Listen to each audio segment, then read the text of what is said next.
I'm a doctored child psychologist and used to specialize in children who were victims of extreme trauma. About 13 years ago, I took on a particularly brutal case. I got the call around 9 p.m., close to the time I normally go to bed. I was sitting at my old wooden desk, filing through my notes from the clients I had seen earlier that day. And I remember that I'd mindlessly bumped my glass of milk, sending a splash of ice-cold liquid onto my lap. I jumped in shock, which sent the tall glass smashing onto the floor at the same time that the phone rang. The combined sound of the shattering glassware and the piercing, shrill ring of my landline, and yes, we still had landline in those days, sent my heart jumping into my throat. I reached for the faded yellow receiver with one hand, while uselessly brushing at the now sticky wet spots on my sweatpants. "Hello?"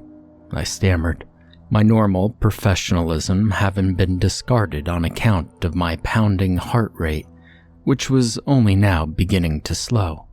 "Yes, hello?" I said again, but more composed this time. I could feel my sudden rush of adrenaline releasing its grip on my nervous system. "Yes, Dr. Johnson?" they asked in an effort to confirm my identity. I am choosing to change the names and locations in this writing, for reasons that will become obvious. "Yes, speaking?" "This is Karen Smith. I'm a caseworker in Tresser County. I'm sorry for calling you this late, but I have kind of an extreme case here," she blurted out. Her voice carried a terrified urgency that let me know it was much more than a kind of an extreme case. I thought briefly that she probably hadn't even noticed the slightest fright in my own voice upon answering, as she seemed barely able to restrain the panic in her own. "That's okay. What's going on?" I chimed. I'd worked with Karen before, but it had been a while. Besides, the information she needed to communicate to me was too important to waste time with formalities of familiarity. The tiny hairs on my body began to stand on edge. I felt a cold electricity running up my spine as she spoke. The jolt from the broken milk glass had only just started to fade, and I felt my stomach turn. The hand that had been brushing my sweatpants froze in place and began to feel cold and sweaty. Now, I don't remember the specifics of the rest of that phone conversation. Her ability to hold down her panic had begun to waver, so it was difficult to hear it all clearly anyway.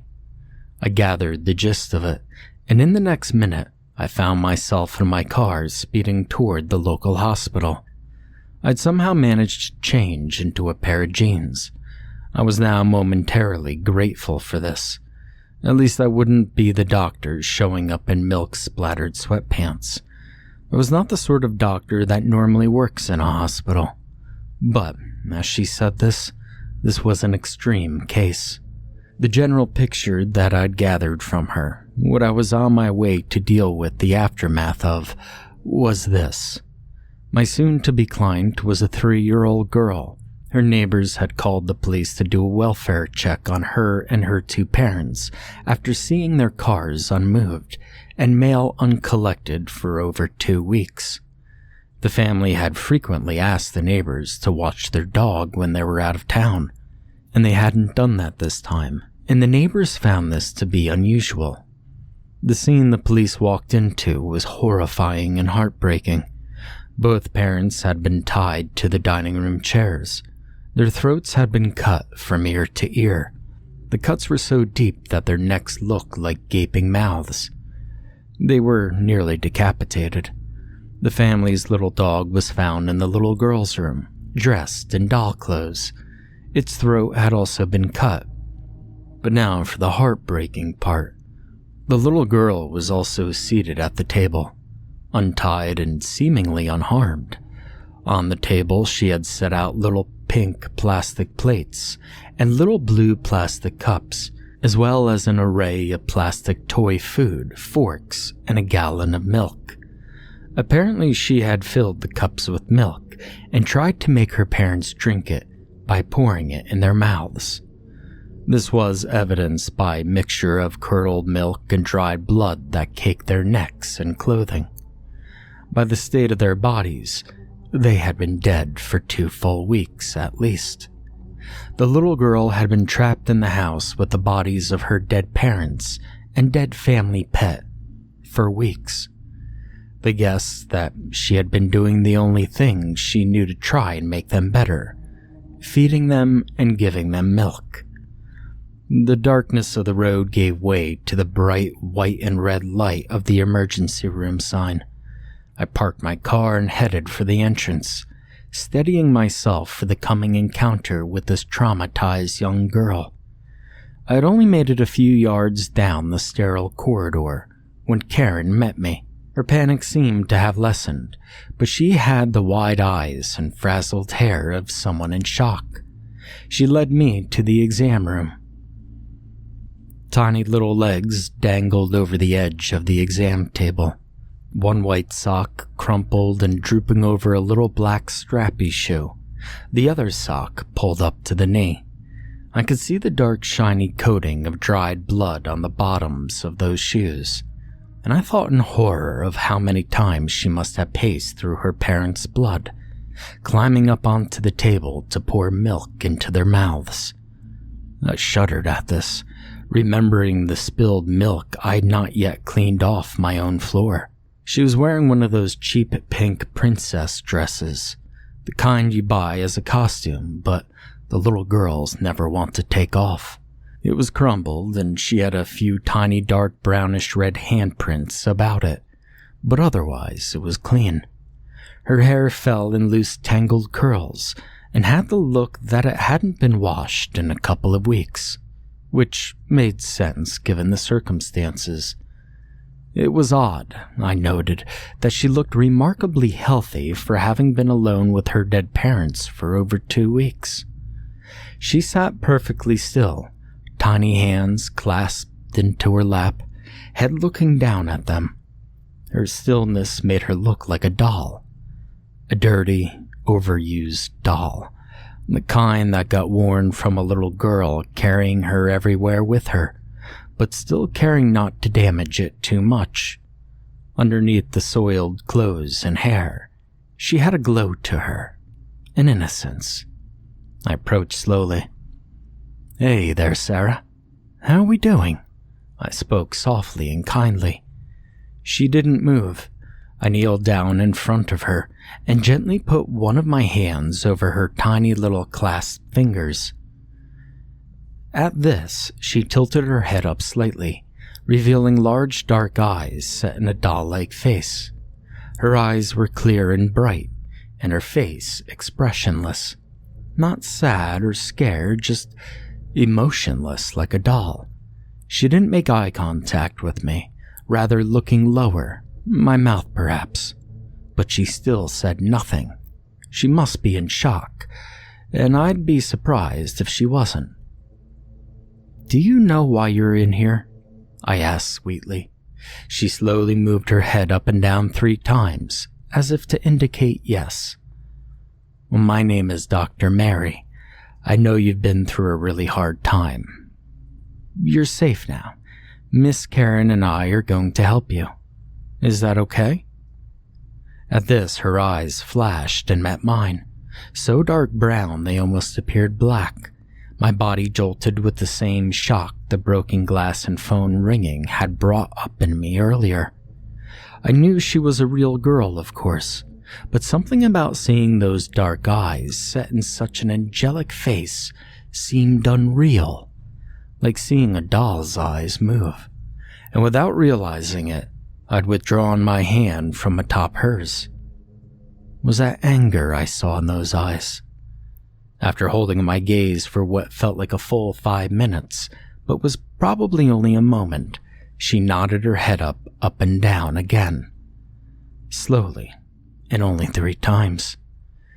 I knew from experience that traumatized children can never be pushed. A good therapist will always allow them to come around in their own way, and at their own time. Now, Ms. Karen is going to find you some very nice people to stay with, so you will be safe, And I'm here for you too.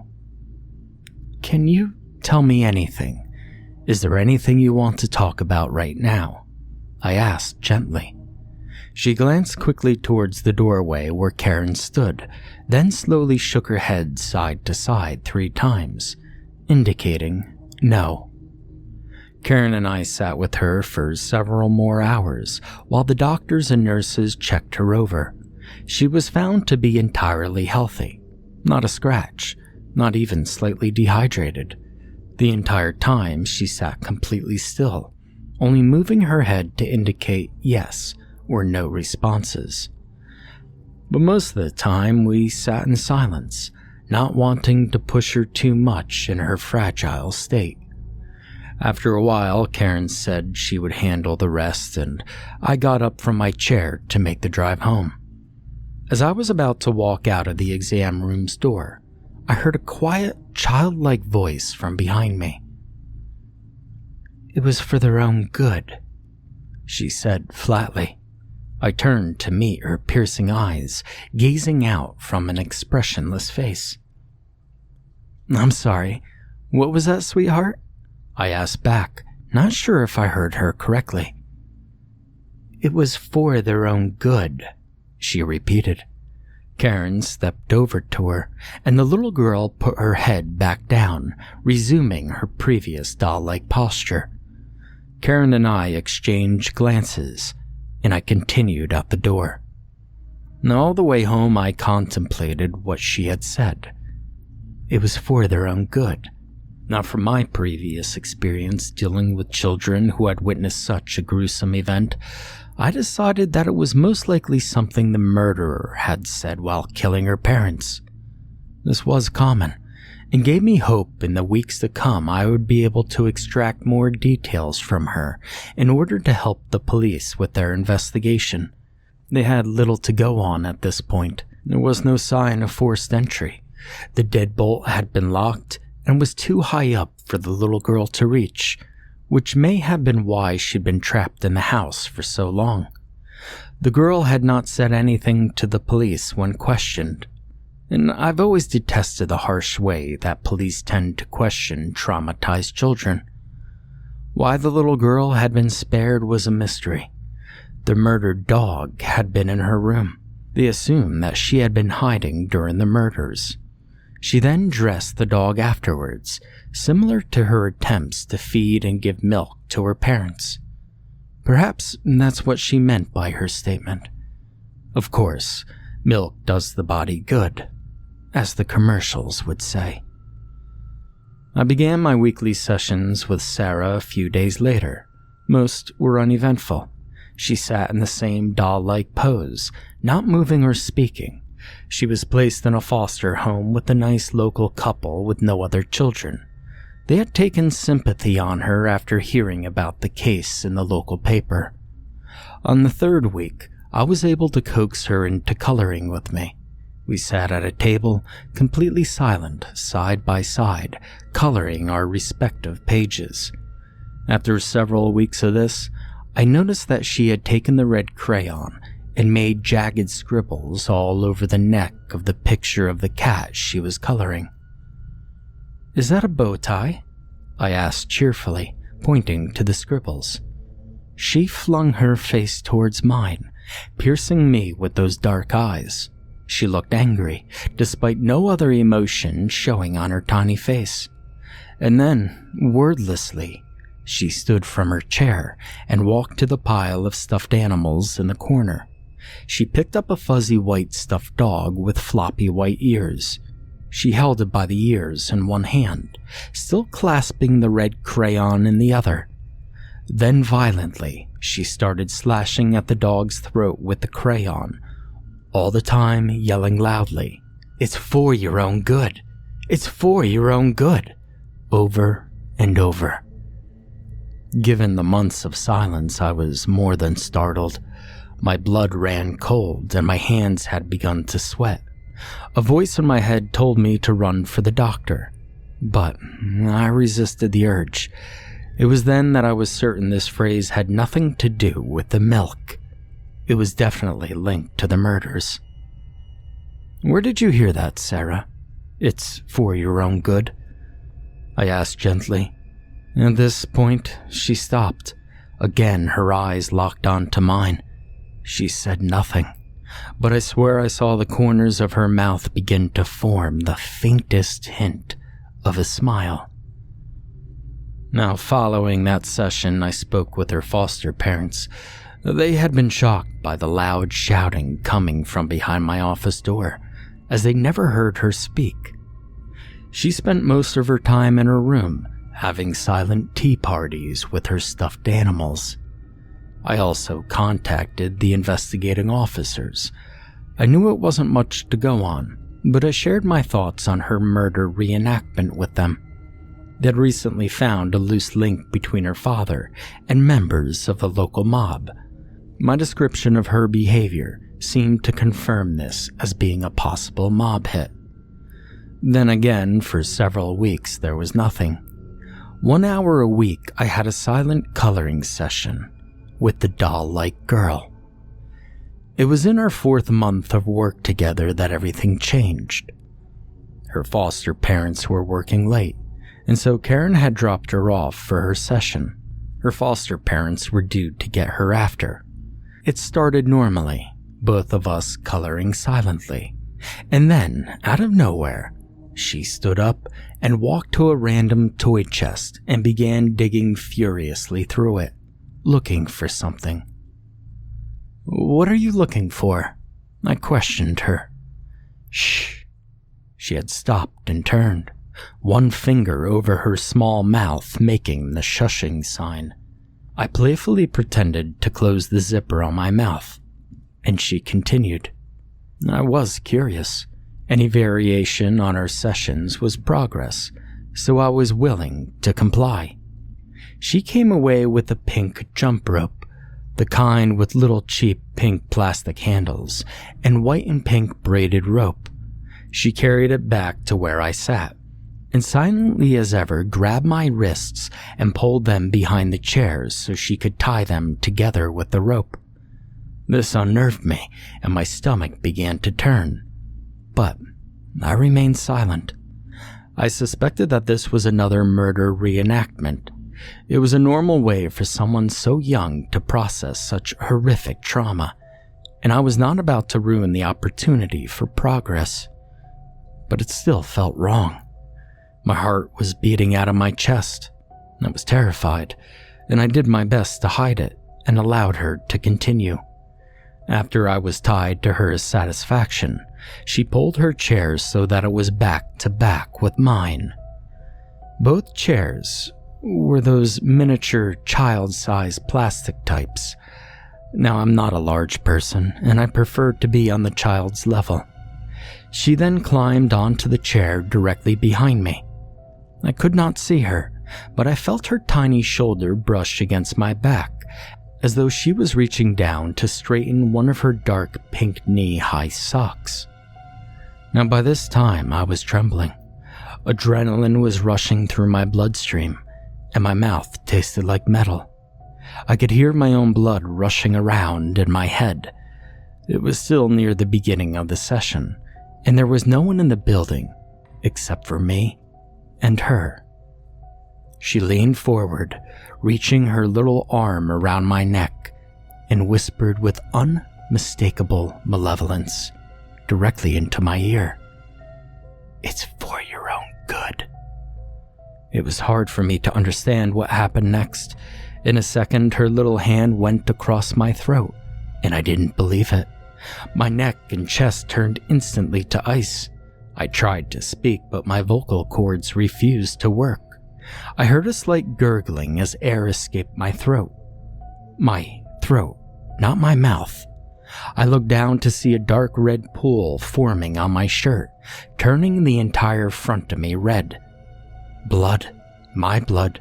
I began to struggle and thrash. I fell to the floor to find that she'd done a much better job tying up my arms than I would have ever expected from a 3-year-old. In this moment, she was no longer a little girl. I was the helpless one. I swung my legs to kick over the chair she was standing on, and it fell to the floor with the cheap plastic thunk. I lay on my side, my own blood pooling up around me, unable to make a sound. I tried to pull my gaze upwards, catching a glance at her looking down at me. Her dark eyes shone brightly. She was smiling. I caught a glimmer of something metallic in her hand as she replaced it inside her sock. My mind was swimming with confused questions. How did she get a knife? How is this happening? My entire body began to feel cold. I felt as though I was sinking into dark, icy water, unable to catch my breath. Even the warm pool of blood surrounding me felt frigid. My eyelids were impossibly heavy, and I made one last attempt to scream. The cut in my throat simply gurgled and bubbled. My eyelids shut like steel doors. In my last moments of dreamlike consciousness, I thought I heard footsteps and the sound of a door opening and closing. I had a fleeting hope that her foster parents had arrived. Maybe I was saved. And everything went black. I woke up in the hospital 3 weeks later. Sarah's foster parents had found her sitting in my waiting room when they arrived, calm and doll-like. I was discovered the next morning by a client, barely clinging to life. The doctors had managed to stitch my throat back together, but I had lost so much blood that they had almost lost me. I'd been in a coma for the past 3 weeks. Sarah's foster parents were found several days later. They had their throats cut in their sleep. I assumed they had not been as willing as I was to play her murder game and be tied up. They were not as lucky as I was, though. They were found dead. There was a glass of milk on each of their nightstands. She had poured some into each of their mouths as they were bleeding out. The milk spilled out of their throats and onto the blood-soaked sheets. The murder of her foster parents and my own attempted murder seemed to confirm the mob connection, and as a result, Sarah had been put in protective custody. Her name was changed, and she had been moved to an undisclosed location. No one, not even Karen, the social worker, was given the information. I was not allowed to be privy to it either. Trust me, I tried. I tried speaking to the police about it. They looked at me sympathetically and wrote it off as shock. It was a hallucination brought on by my own trauma. They were thankful that the little girl had gotten out of there before the killer had arrived and had somehow managed to hide herself under the bed when her foster parents were murdered. They thought I should be grateful for this too, but I wasn't. I tried explaining to them that trauma rarely causes hallucinations, but it was no use. No one was going to believe that a 3-year-old girl is a vicious murderer, no matter how many degrees you have.